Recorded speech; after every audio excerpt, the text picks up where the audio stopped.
This is the X-Zone Broadcast Network, broadcasting worldwide on broadcast affiliates and satellite program providers, including CNN Broadcast Network, Sirius Satellite Network, Star Media, Good News Radio Network, Angel Broadcast Network, Wiki Broadcast Network, and WPBN TV. For more information on the X-Zone Broadcast Network, visit us at www.xzbn.net.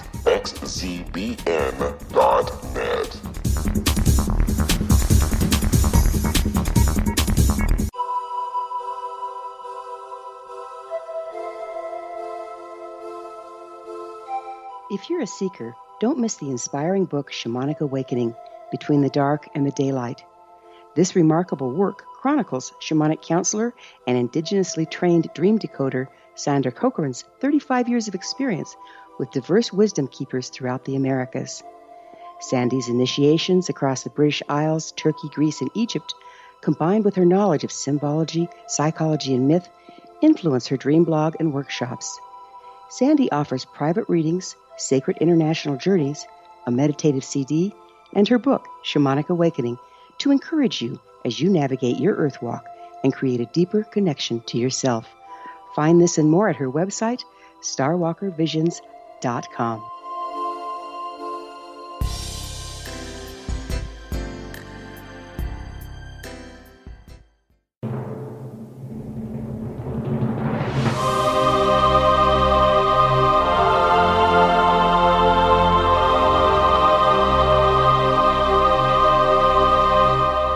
The Science of Magic with Gwilda Wiyaka is largely an opinion talk show. All opinions, comments, or statements of fact expressed by Gwilda Wiyaka's guests are strictly their own and are not to be construed as those of the Science of Magic or endorsed in any manner by Gwilda Wiyaka, REL-MAR McConnell Media Company, its affiliated networks, stations, or employees.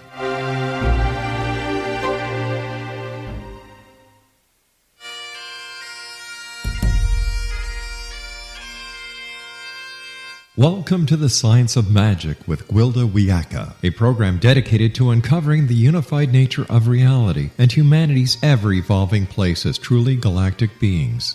For more information on the Science of Magic with Gwilda Wiyaka, visit us online at www.thescienceofmagic.net.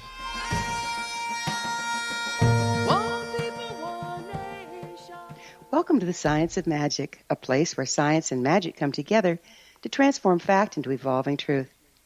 We're proudly coming to you through the ever-expanding X-Zone Broadcast Network, xzbn.net, and can also be found on our website, thescienceofmagic.net. I'm your host, Gwilda Wiyaka. This hour we'll be exploring Know Thyself. 2 words were written across the top of the gate into the Temple of Enlightenment. Know Thyself. Feeling deeply committed to gain access to the temple, I sat on a shaded bench under a nearby towering tree, contemplating the words. My guide sat quietly beside me, ever patient. I don't understand, I finally stated. What does it mean, know thyself? I know who I am. No, you do not, he countered. How can you be so sure? I challenged. Because you just said you know who you are. Of course I know who I am. No, you only know what you're identified with. Roles, names, occupations, associations, possessions, titles, behaviors, beliefs, stories, and even your damage. Those are who you are not. It was a dream I had often, inevitably waking from it feeling confused, hollow, and disoriented. Yet I returned to the dream night after night to sit quietly on the bench, trying to solve the puzzle. Liberation came when finally I not only realized I have no idea who I am, but resigned myself to it. Everything I previously identified with has become like a closet of clothing, garments I wear to walk in the world, but not who I am. While disconcerting at first, not being restricted to a role or identity is very freeing. When we aren't invested, we're able to take on whatever expression best serves the moment. When I find myself unwilling or unable to assume a particular stance, though it seems appropriate, I'm aware of being controlled by judgment, damage, or a pattern, rather than true prompting. Once finding a restriction, if I sit quietly in contemplation, it can be tracked back to its origin and released. Through this process, I've become progressively aware of who I'm not, and increasingly free to take on whatever expression is appropriate in the time and situation. Through the releasing of false identity, I become more self-aware. At first, there was a hope I would find who I was through this process. Instead, I've given greater awareness of what's moving through me, but not who I am. We have the dubious pleasure of living in extremely transitional times. As we leave the age of Pisces and enter Aquarius, we're leaving a time of polarization and entering into unity. As we draw closer to unity, everything separating us from ourselves and the cosmos is under increasing pressure to be released. Unity abolishes compartmentalization. Compartmentalization is necessary for identity, which is perceived separation. Any attempt to maintain a sense of self as separate from other creates instability, as it's no longer supported by the ambient influences. The tighter we cling to polarization, the more volatile we become as individuals and as a culture. Having a contemplative practice at this time can help immeasurably. Whether meditation or a shamanic journey trance, any form that helps us transcend identity and access pure essence is invaluable. For without mindful contemplation, the increasing pressure of the times drives us to living out of pattern and knee-jerk reaction rather than natural divinity. Finding myself in the dream one last time, I stood from the bench and faced the gate. I am, I called out in triumph. I just am. The gate opened. I awoke. The dream has not returned.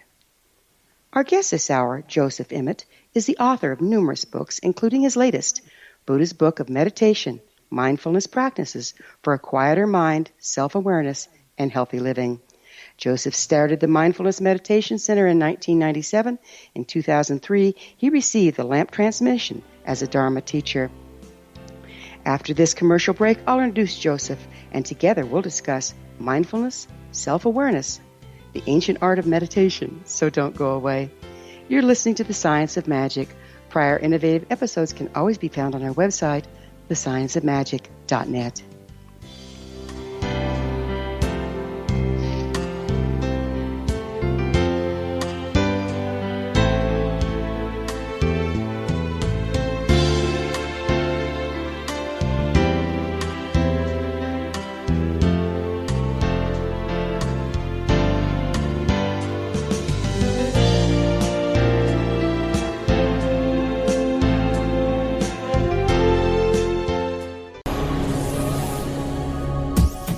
This is the X-Zone Broadcast Network, broadcasting worldwide on broadcast affiliates and satellite program providers, including CNN Broadcast Network, Sirius Satellite Network, Star Media, Good News Radio Network, Angel Broadcast Network, Wiki Broadcast Network, and WPBN TV. For more information on the X-Zone Broadcast Network, visit us at www.xzbn.net.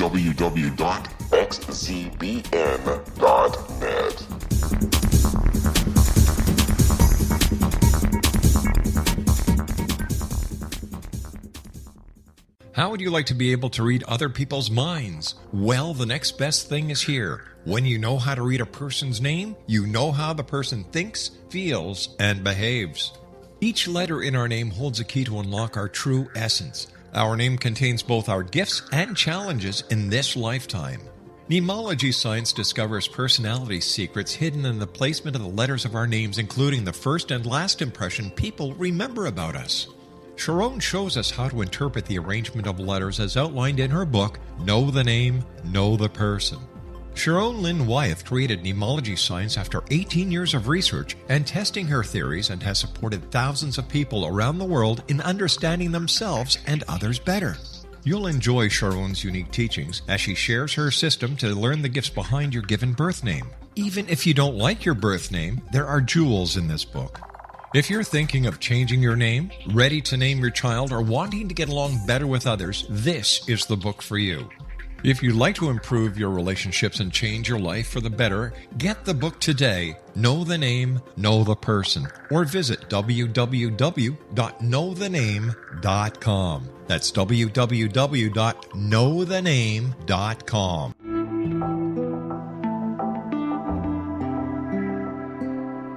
Take a step back in time and discover old Florida cuisine at Marsh Landing Restaurant in Fellsmere, Florida. Enjoy delicacies such as frog legs, gator tail, catfish, and swamp cabbage, or enjoy the more traditional cuisine such as hand-cut Angus steaks, ribs, and seafood. Join us for breakfast with a southern flair featuring sweet potato pancakes, biscuits and gravy, and much more. Planning a party? Marsh Landing's private dining rooms can accommodate groups from 8 to 80 people. While you visit, enjoy the historic pictures, artifacts, and stories that line the walls. Marsh Landing is truly a unique experience. Marsh Landing Restaurant, 44 North Broadway in historic downtown Fellsmere, or visit marshlandingrestaurant.com.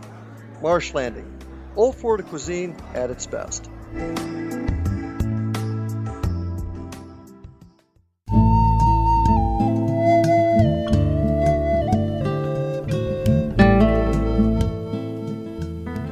Welcome back. This is the Science of Magic, dedicated to unification and evolution of consciousness. I'm your host, Gwilda Wiyaka. Our guest this hour is Joseph Emet, the author of numerous books, including his latest, Buddha's Book of Meditation, Mindfulness Practices for a Quieter Mind, Self-Awareness, and Healthy Living. Joseph has trained several thousand people in mindfulness practices. He holds his doctorate in music from Boston University and has been certified in reality therapy counseling and was a Fulbright scholar. Joseph's website is mindfulnessmeditationcenter.org. Joseph, thank you so much for joining us on the Science of Magic. My pleasure. It's I listened to your introduction with so much interest. I love the show, and I'm looking forward to our interview together. Oh, thank you for being on. It's really a pleasure to work with you. So how'd you get into meditation? You're a musician. Well, I have dabbled in meditation all my life. I was, like many people, it started with a bout of yoga, and then, like also many other people, there was Indian spirituality that drew me, just like the Beatles, the Maharishi. And then finally I discovered Buddhism, I discovered Zen, then I discovered Thich Nhat Hanh, and and that was my home, and I stayed there. What can you tell us about the lamp transmission? Where'd you get it? Well, the lamp transmission is a beautiful ceremony at Plum Village. Thich Nhat Hanh sits with a large oil lamp on the table, and you go up and he recites a poem just composed for you, and you recite a poem that you composed for the occasion, and you bring along a small oil lamp, and he lights your small oil lamp from the flame of the big oil lamp that's on his desk, and he says, "This is the light of the Buddha, now it's entrusted to you." And it's a very empowering ceremony. And then you're asked to give a little talk, a Dharma talk, to the whole community assembled, some of them monastics, some of them lay people. In my case, I chose to make them sing. I wrote a lot of the mindfulness songs that are sung at Plum Village and other Thich Nhat Hanh mindfulness communities. And they were happy to have a break from listening to singing along with me. So you brought your music in. So is this ceremony to give a download or a frequency attunement? Well, it's not so much an attunement, although the attunement is there. I think there must be some attunement to your teacher, and through your teacher to the chain of teachers, to the Buddha. And in the Zen tradition, they say, you see eye to eye with your teacher, and your eyebrows are intermingled with the teacher's eyebrows, who transmits the teaching to you. So you're really seeing with the same eyes. That's the meaning of that. And if you choose to call that attunement, well, that's what it is.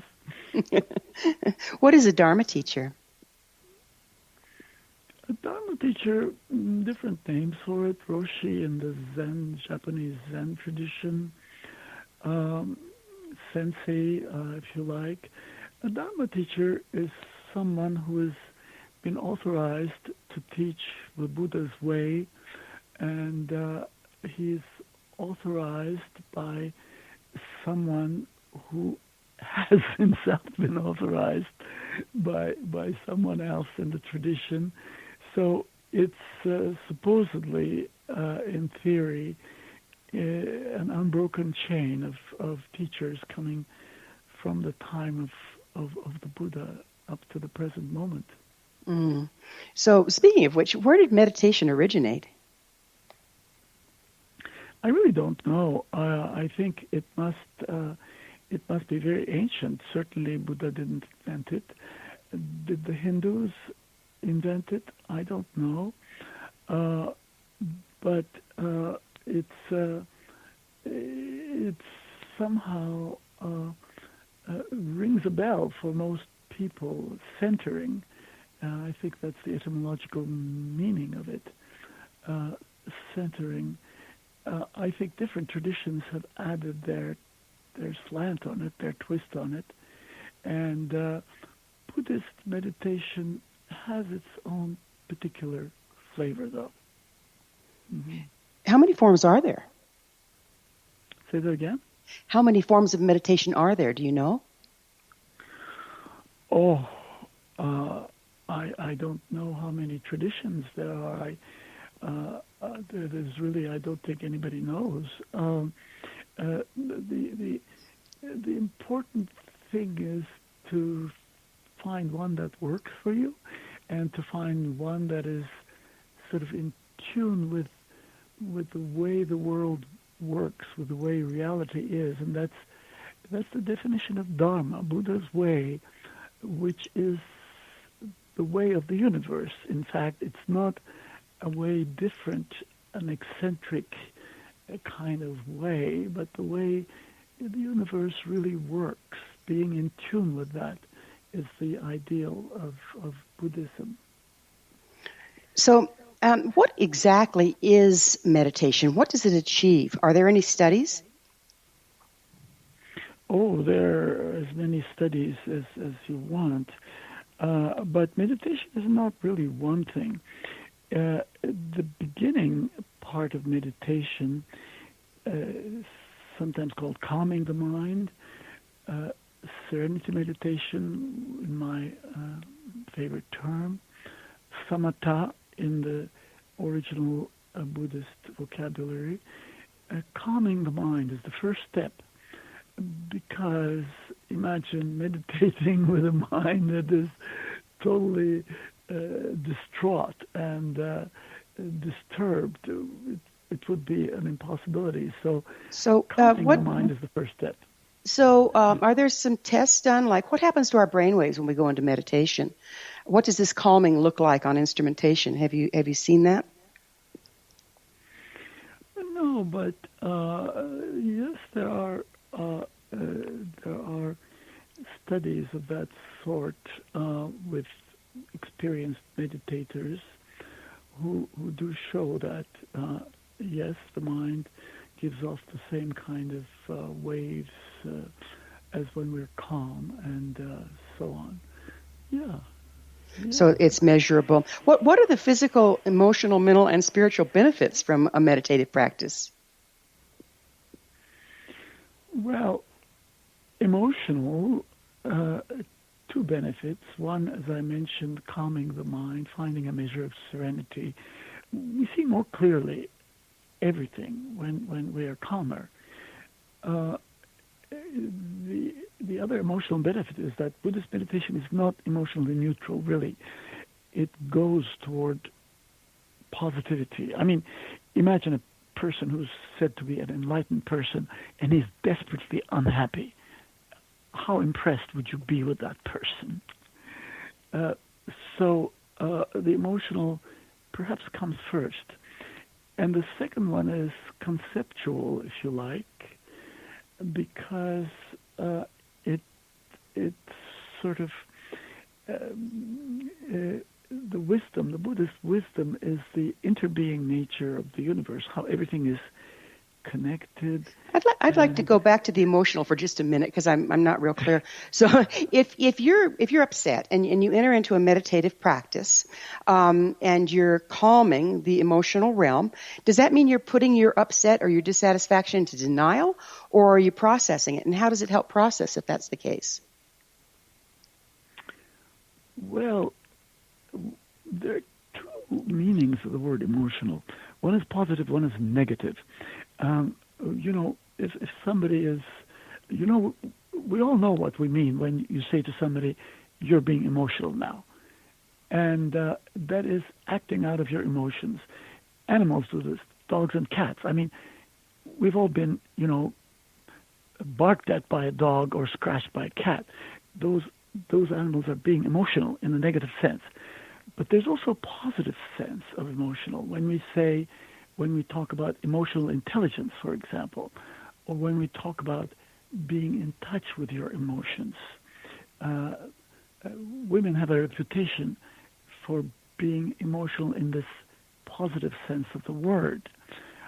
So when we talk about meditation and emotions, the first aspect is sort of getting out of the negative meaning of emotional, and the second aspect is getting into the positive meaning of emotional, awareness of your emotions. And that's a big issue in Buddhism. Is one of the areas of mindfulness is being in touch with your emotions. So is it more like what you're calling negative emotion is where you're being controlled by your emotions, and what you're calling positive emotion is where you're witnessing your emotions but not controlled by them? I wasn't talking about negative emotions at this point. I was talking about the negative meaning of the term being emotional. Gotcha. Yes. In general, I think you're right. You see, animals use their emotions as a form of intelligence. Animals survive by their emotions. They don't have the same kind of cognitive intelligence, far-reaching cognitive intelligence that we have, but they survive by their emotions. So there's a certain kind of emotionality, I think, that they use, and if we go there, it's not a positive direction for us to go. But being in touch with our emotional nature, with our heart, with the heart space, yes, that's very valuable for everybody. So I'm still a little unclear on what you consider the negative emotional, just reactionary? Yes, you might say that. In this Buddhist tradition, they talk about responding to situations instead of reacting to situations. Reacting, we have an evolutionary nature, the Flintstones in us, like men would react. We're going to have to pick up this on the other side of a short break. Joseph and I will return to our discussion on the flip side. We're coming to you through the X-Zone Broadcast Network. Don't miss the other fine shows and hosts on xzbn.net. You're listening to The Science of Magic, thescienceofmagic.net. I'm your host, Gwilda Wiyaka. There's more awareness to come, so don't you dare go away.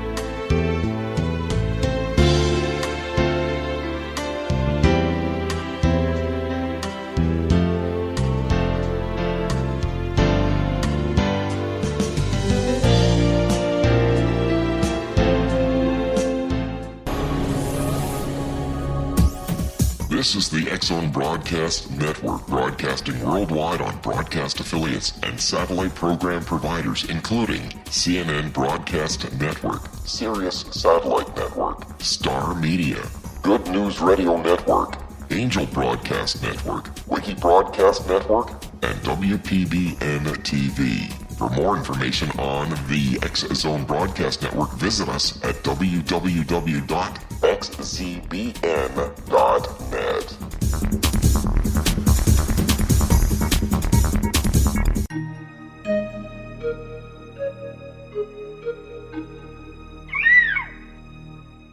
While science pursues fact, magic accesses the quantum level, bridging random facts to form truth. As long as science and magic remain separate and polarized, the truth cannot be known. I'm Gwilda Wiyaka. Join me on the Science of Magic radio program, dedicated to unification and evolution of consciousness. During each episode, I'll be speaking with experienced and respected scientists and mystics.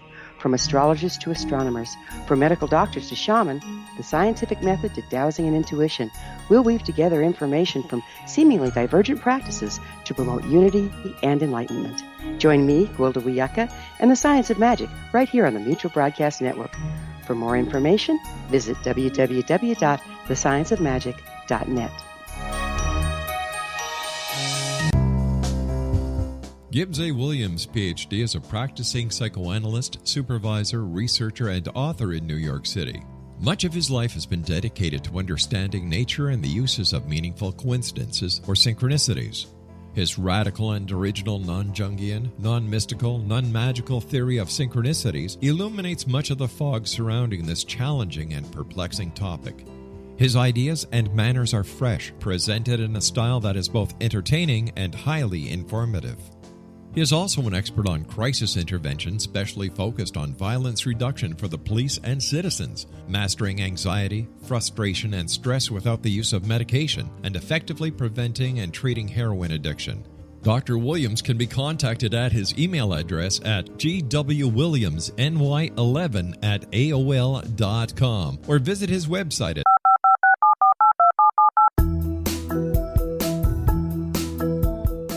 Did you know that when you're on the road with limited data or Wi-Fi, you can still listen to the X-Zone Radio Show with Rob McConnell, The Science of Magic with Gwilda Wiyaka, X-1, Dimension X, Space Patrol, and every minute of the X-Zone Broadcast Network by calling 213-401-0080, courtesy of Audio Now. No smartphone, app, or internet needed. It saves your data plan, and it's free if you have unlimited minutes. Call 213-401-0080 to listen on any phone, anytime, anywhere. Remember 213-401-0080 for the best of the paranormal, parapsychology, and sci-fi radio programming anywhere, 24/7, 365.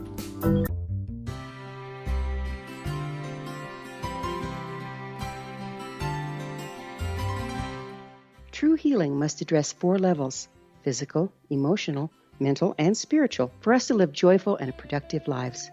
We tend to treat 3 of the 4, leaving the spiritual languishing. If you're tired of the same dysfunctional patterns cropping up in your life, Soul Balancing is for you. Trixie Phelps, owner and founder of Soul Balancing, is a naturally gifted energy healer trained in numerous esoteric forms, including shamanism.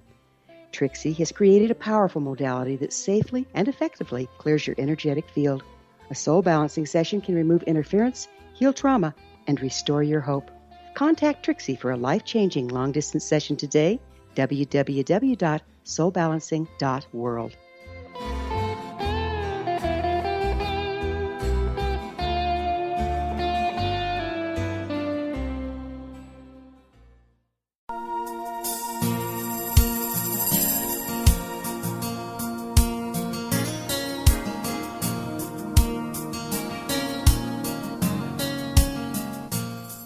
Welcome back. This is the Science of Magic, a place where magic and science come together to promote enlightenment.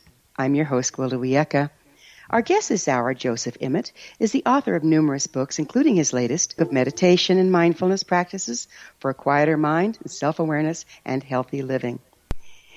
We were talking about the benefits of meditation. We pretty well covered the emotional, I think. And then we have the mental and spiritual to look at.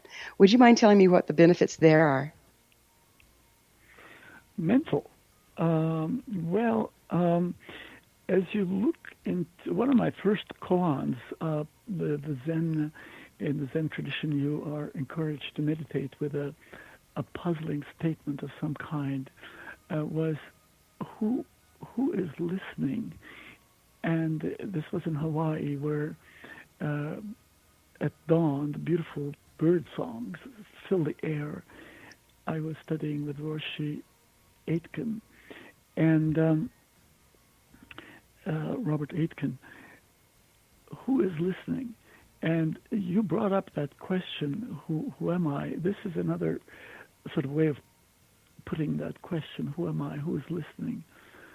And as you also pointed out, I came up with all those identities.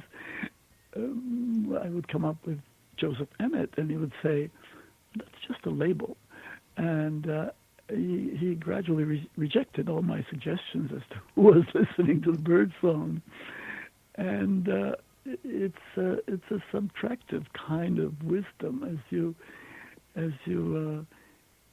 eliminate all those things. Finally, what came out, what wanted to come out, that in meditation there's just listening.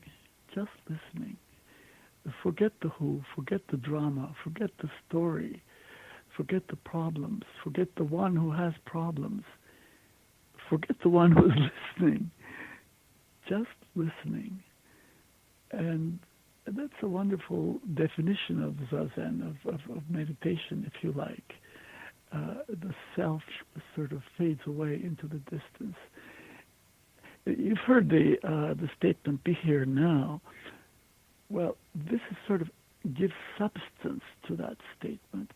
We're here now when we're only listening, when we're one with our sensations, with our experience. So we're one with, we're the listener and the listened. We're one with whatever's going on, not separate from it. Very, very much so, yes. Uh-huh. So what are the spiritual benefits? Well, the word spiritual is used in different ways. Actually, I didn't hear my teacher Thich Nhat Hanh use that word until very recently. Because many people who use the word spiritual use it to distinguish from material. And that's not the meaning it has in the Buddhist tradition. If you want to use that word, I would understand it to mean a holistic sense, a sense which includes our emotions, our vows, our aspirations, and not only this small self, but the larger self. So in that sense, it's not different. The spiritual is not different from the meaning we have in everyday life. There's no other life than the everyday life, if you like. Got it. So how long is it difficult to learn to meditate? Can just anyone do it? Yeah, yes, of course. That's the whole idea. One approach to meditation historically is polishing the mirror. The mind is a mirror, and when it's calm, it reflects reality more faithfully, like the surface of a lake. And when it's disturbed, the trees start to dance, the moon is all broken up, and so on. That's one vision of meditation. And the calmer the mind is, the clearer you see people and reality. And of course, anyone can do that to some extent. Yeah. So the more issues we have, the more disruption we have? Not necessarily. It just depends on how much you allow the issues to disrupt your mind. I mean, find me someone without issues.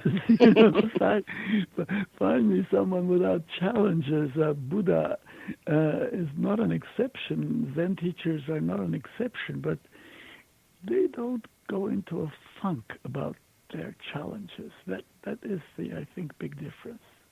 So it's a matter of being able to set them aside. Not really. It's a matter of being in balance. A bicycle rider looks like she's perfectly balanced, but put a statue on a bike and give it a push, and you'll see what happens. It'll come crashing down because it does not adjust to the small changes of balance along the way by steering. We do that. The better balanced among us do it better. Yes, we balance with, we are aware, but we're all tugged and pulled in different directions by our children, by our families, by partners, traffic, problems at work. But as a bicycle rider, our balance is dynamic. We continue to balance so that we do not fall down. That's a very nice metaphor. Is there a time when meditation is contraindicated? Yes. If you're severely depressed, severely anxious, sitting meditation is a problem because instead of meditating, you ruminate. Instead of meditating, you brood. We cannot meditate with negative emotions. We need a measure of positivity in order to meditate. So if someone has those challenges, I recommend no silent meditation. I recommend guided meditations, which sort of keep you on track, or meditation with songs, walking meditation, and the like, yes.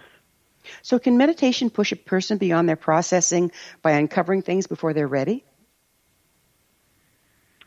That's a bit of a theoretical question.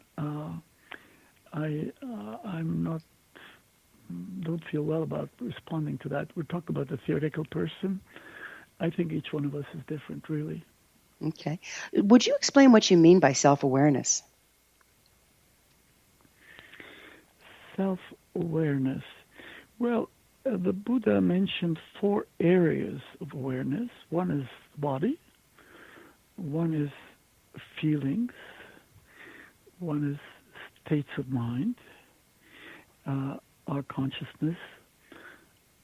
So the self in this tradition is a sort of like a mix of our sensations, our perceptions, our thinking, our consciousness, our states of mind, and all of these like are rivers, 4, 5 rivers flowing through us. And we take that to be a self. The self is actually a verb. You take it to be a noun. And when we look into that, we see those rivers separately, a river of sensations flowing, river of thoughts flowing. So awareness of self is really becoming aware that there is no such entity as self, the flowing nature of self. So this brings me to my next question. Where does self blend into other? Is that part of what this practice is about?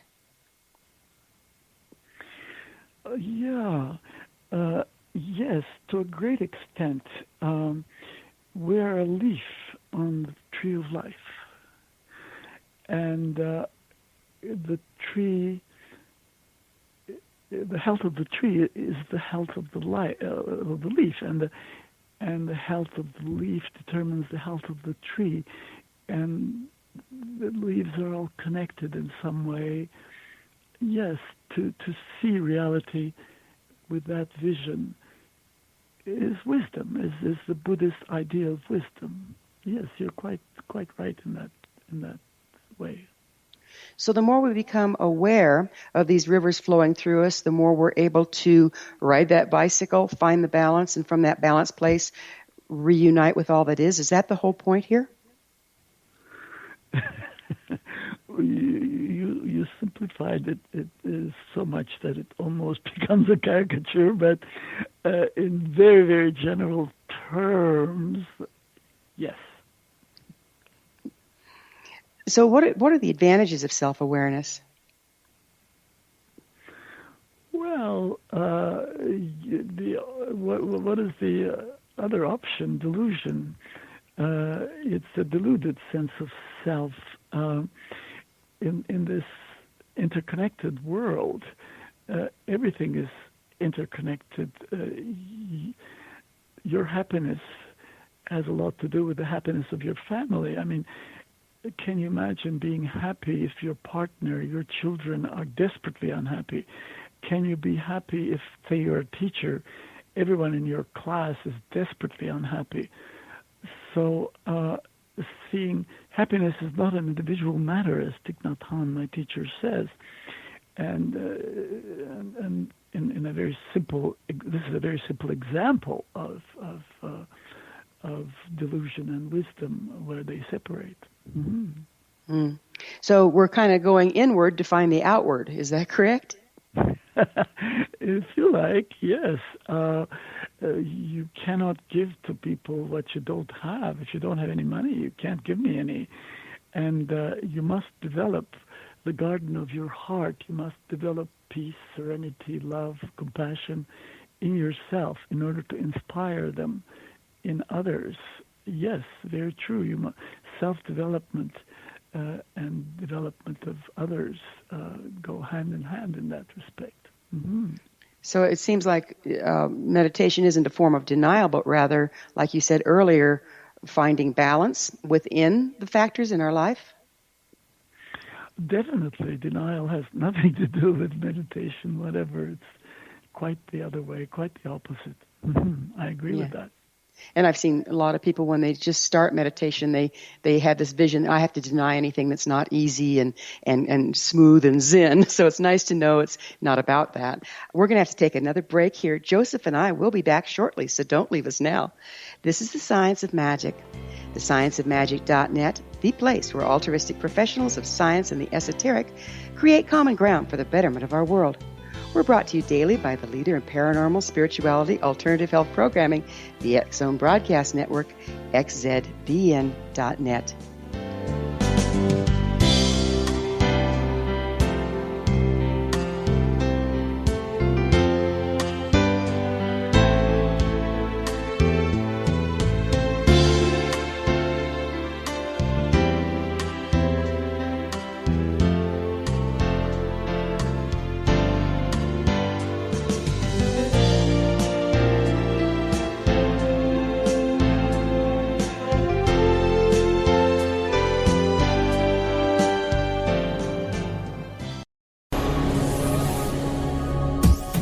This is the X Zone Broadcast Network, broadcasting worldwide on broadcast affiliates and satellite program providers, including CNN Broadcast Network, Sirius Satellite Network, Star Media, Good News Radio Network, Angel Broadcast Network, Wiki Broadcast Network, and WPBN TV. For more information on the X Zone Broadcast Network, visit us at www.xzbn.net.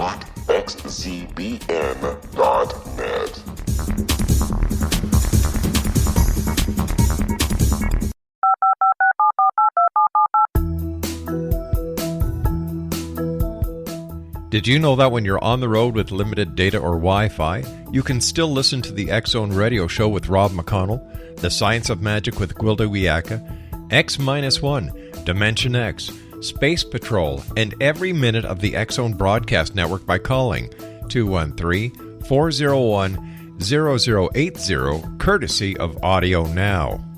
No smartphone, app, or internet needed.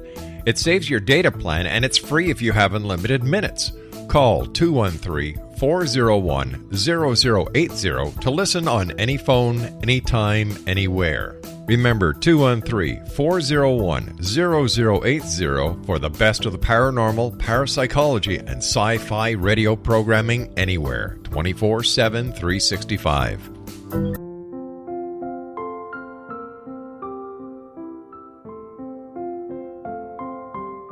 I am Dr. Carl O'Helvey, founder, president of a new cancer foundation focusing on evidence-based physical, mental, and spiritual interventions, including natural cancer cures, prayer, meditation, affirmations, nutrition, and other related holistic cancer prevention and cure modalities.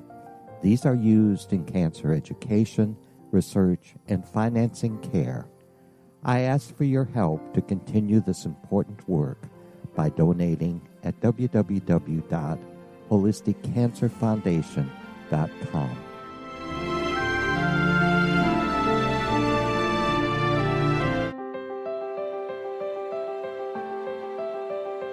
Wouldn't you love to know the secret to everything? I'm Dr. Kimberly McGeorge, and on The Secret to Everything, we will merge the practical with open investigation into all realms of the mysterious.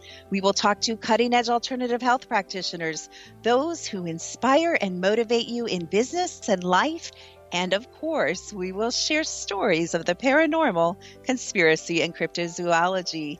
You will transform because of the frequency I carry, the frequencies my guests carry.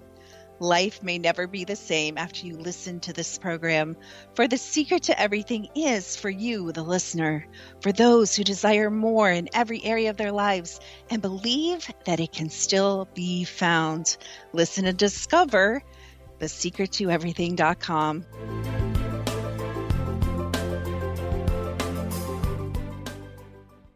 Little children aren't the only ones afraid of the dark. Millions of soldiers return from war zones with PTSD, anger, frustration, fear, and loneliness, much of which surfaces during the darkness of the night. You have the chance to change the lives of these American heroes. Songs and Stories for Soldiers.us provides free MP3 players for these men and women. With a list of 3 million songs in 16 different styles, 100,000 audiobooks, and 30,000 old-time radio programs, every veteran can find something to soothe and comfort them at no cost. All our players contain an 8-hour audio program designed to help veterans fall asleep. With 1,500 plus vets now participating, it's our goal to deliver 10,000 audio players this year. Go to our website at songsandstoriesforsoldiers.us. Help us help a veteran make it through the night. You're listening to the X-Zone Broadcast Network, www.xzbn.net.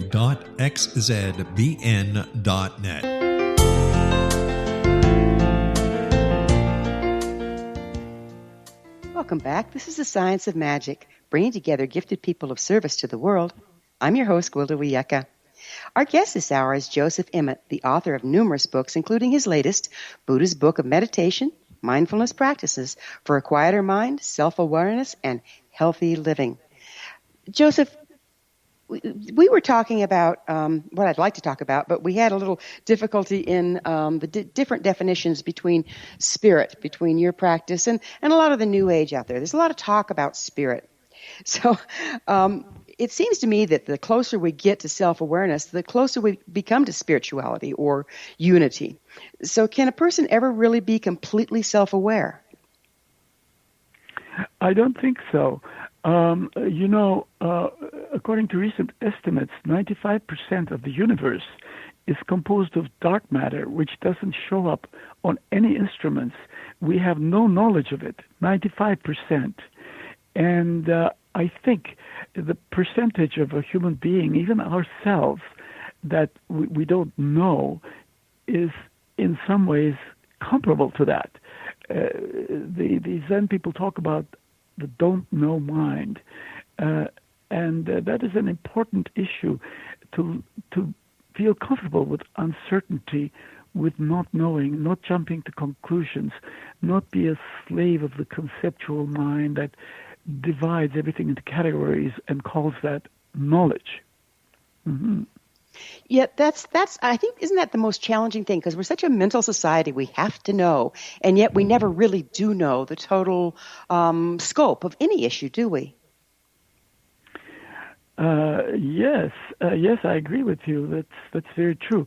But the tragic thing is that we think we know, and that's of course true of illnesses, diseases, nutrition, our own mind, our unconscious, the nature of reality, whatever.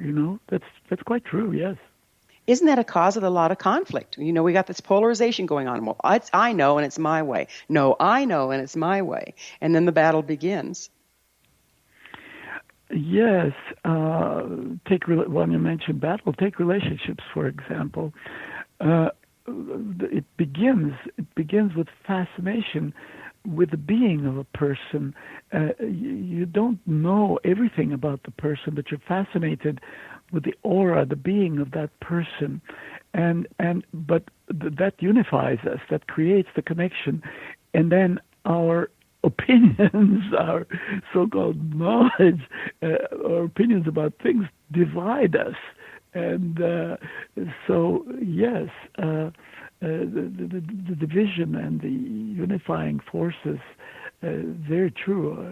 Knowledge and the intuition are sometimes, work on opposite sides. Mm-hmm. Let's talk a little bit about meditation and intuition. How do they work together? Well, in the Zen tradition, there is something called makyo, which is some kind of a false intuition, wishful thinking, or some fantastic idea that for example, that so-and-so is going to die tomorrow or whatever. So there is that kind of intuition of which we need to beware. The mind can fool you. The other kind of intuition comes from really knowing yourself and knowing others well.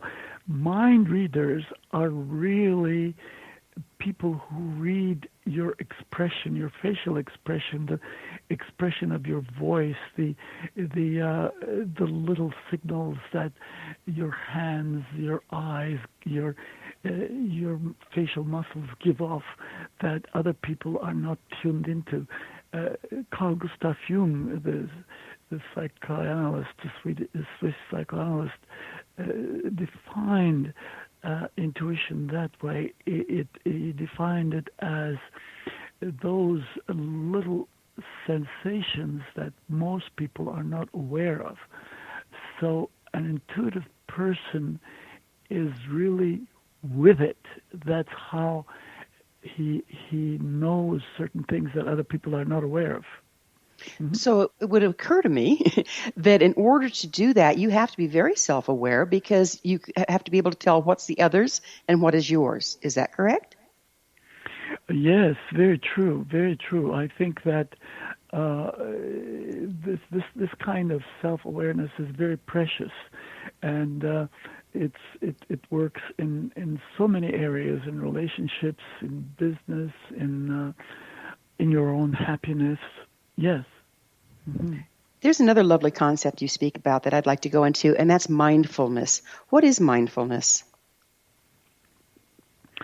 Well, mindfulness, sometimes defined as paying attention intentionally, but the Buddha himself said that there are 84,000 Dharma doors, and there are many ways of being mindful. Some of these I expressed in songs. You'll find a number of my mindfulness songs at Mindfulness Meditation Centre.org. Centre spelt the Canadian way, CENTRE. And click on books, and the first two books have about a dozen mindfulness songs. Each of them, you'll notice, address a different area of mindfulness. One of them, for example, says, just breathe. Everything will be all right. That's breath meditation. Others talk about positivity, which is important because negative messages are coming from everywhere, from the media, from our family, our culture, and paying attention intentionally, as I said, you don't become a slave to this. You don't pay attention to every message and absorb it. So, there are many ways of being mindful, and the dictionary definition, a conceptual definition, is not enough. You have to have a visceral notion of meditation, of mindfulness, and those mindfulness songs or moments of meditation will give you a better idea than a dictionary definition. Mm-hmm. Do you think a meditative practice is particularly important at this time in history, and if so, why? Mm-hmm. I think so, and I think the way you're asking that question, I think you think so as well. Yes, because negativity is everywhere. I mean, the other day I pushed the buttons, the preset buttons on my radio. You know, one button, global warming. The other button, the refugee crisis. The other button, the election. If you're going to a country where there is malaria, you take an antitoxin before you go. Well, in the West, we don't have malaria, but we have negativity, we have anxiety, we have stress, and mindfulness is the antitoxin that we need for this. I think it's an essential practice. Yes. So all these things can pull us out of center, and the mindful practice helps us find that balance again? Helps us to go toward balance. Yes. I rather put things in process, like it's still happening. The balance is still happening. It's dynamic. I sort of stay away from the notion of balance as an ultimate thing that we achieve once and for all. Balance is momentary. The bicycle rider, her balance is from moment to moment. And so, yes, with mindfulness, dynamic balance, yes, go together. Yes. My sensei once said, stand still. And I stood still.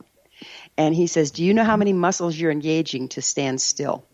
The earth is spinning. The universe is changing. It's not a static thing. And this kind of lines up with that, doesn't it? Yes, we are in a dynamic universe. I mean, the earth not only rotates, but it wobbles. It then goes around the sun. Then the solar system is going towards somewhere else at a fantastic speed.